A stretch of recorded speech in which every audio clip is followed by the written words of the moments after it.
Hello everyone, I'm gonna drop boxing today. Thank you. Okay, let me see. Boxing. Wait. Okay, drop mark classes. I have successfully dropped boxing. Hello, my name is Marius Siscar, and I am a big fan of the Testosterone Brothers YouTube channel, as well as an aspiring reporter.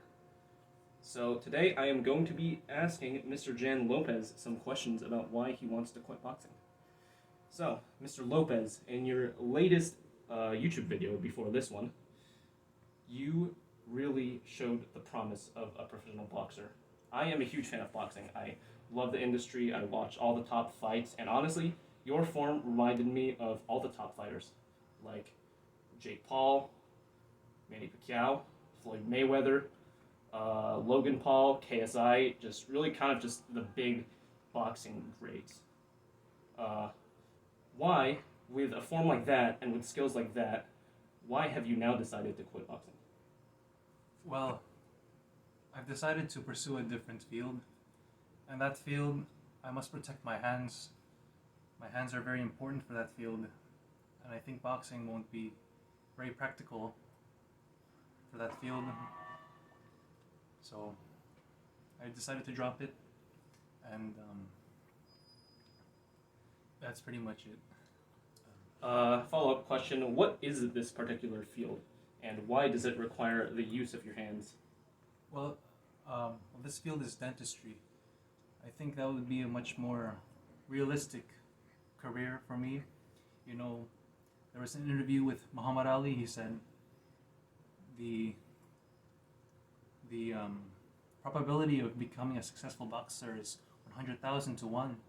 He's encouraged every one of his fans to become a lawyer or doctor instead, and I took that into consideration. So I cannot pursue boxing anymore.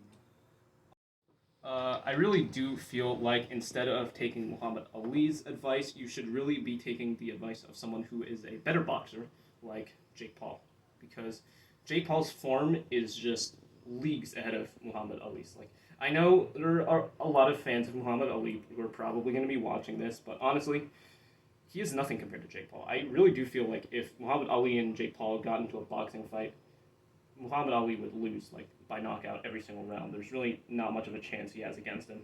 So my advice to you, if you really do want to consider dropping boxing, because as I said, your form, it rivals that of professional boxers, the ones I mentioned earlier in the video. So if you really want to make this career change, I'd suggest watching a few Jake Paul videos, seeing what he does and how he does it, because those videos, seeing a real titan up front, not some like nobody like Muhammad Ali, will really give you the perspective you need on boxing and how it can influence your life.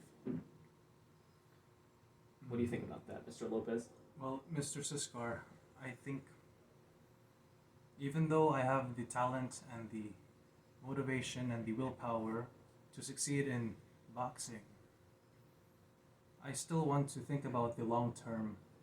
I want to raise a family, and should I sustain an injury, I don't want to ruin the quality of my life just for boxing.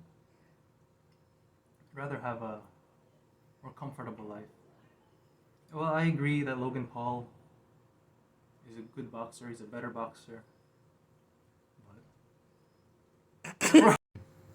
Okay, that's a good answer to my last question. A follow-up question I have for you is dentistry. You said you were getting into dentistry, and as you know, if you've ever been to a dentist, dentists cause a lot of people pain. You go to the dentist, your mouth really, really hurts. And afterwards, I've gone to the dentist, and my gums have been bleeding, my teeth have had to be filled in. It's a very painful experience. And boxing is also all about causing people pain. When you punch someone in the face, it hurts them. And kind of like dentistry, sometimes when you get punched in the face, your tooth starts to fall out or your tooth bleeds. And I feel that boxing and dentistry can cause people similar amounts of pain. So have you ever thought of combining dentistry with your love for boxing in order to achieve maximum efficiency in your boxing matches. Some ideas I would have for some combinations are if you have like a drill, like the drill for your teeth, you can put that into your boxing glove and punch someone in the face with that. Because if you hit someone with a right hook and the drill is on, the power drill that's supposed to be going to their teeth is on, if you land that right hook directly onto their tooth, that shit's gonna hurt. It's gonna be very painful for them. And I think that if you kind of use both sides of your career paths and combine them into maybe some of the stuff that I've been suggesting, it will really work out well for your boxing career. What do you think about that, Mr. Lopez?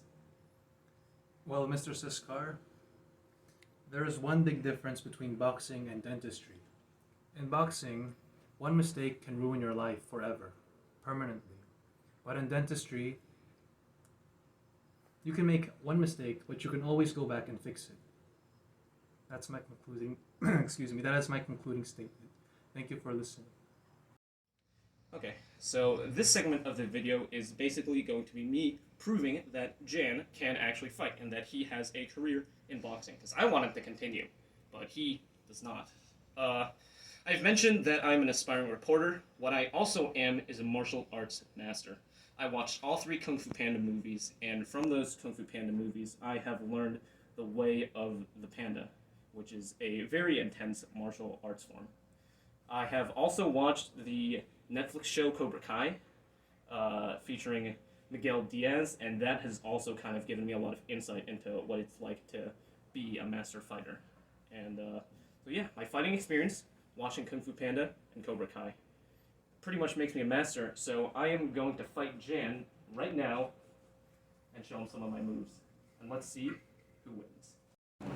Let me show you the way of the panda, Jan. Okay, sure.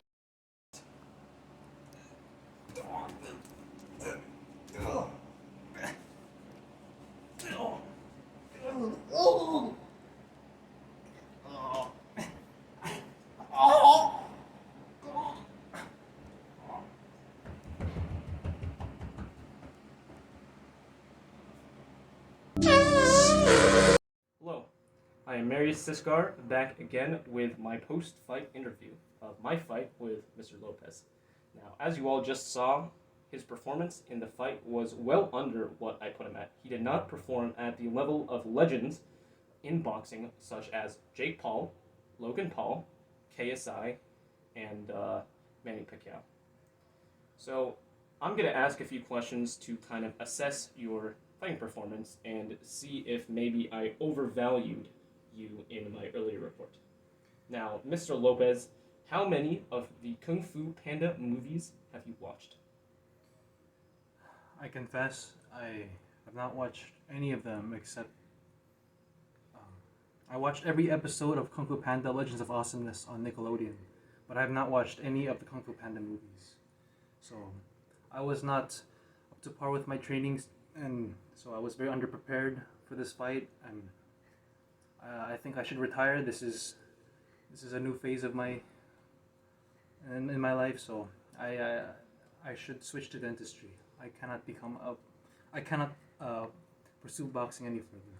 So you're telling me that you expected to have any form of professional career in boxing without having seen all 3 of the Kung Fu Panda movies?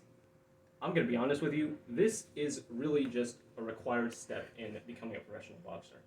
And I really am kind of baffled as to how you thought that trying to become a boxer without first watching all 3 of the Kung Fu Panda movies was ever a good idea. I don't think there's hope for you in boxing anymore. Unless you do one thing for me. You watched all 3 Kung Fu Panda movies. Alright, Jan? Yes, sir. I will do that. Right away. Thank Cut. you.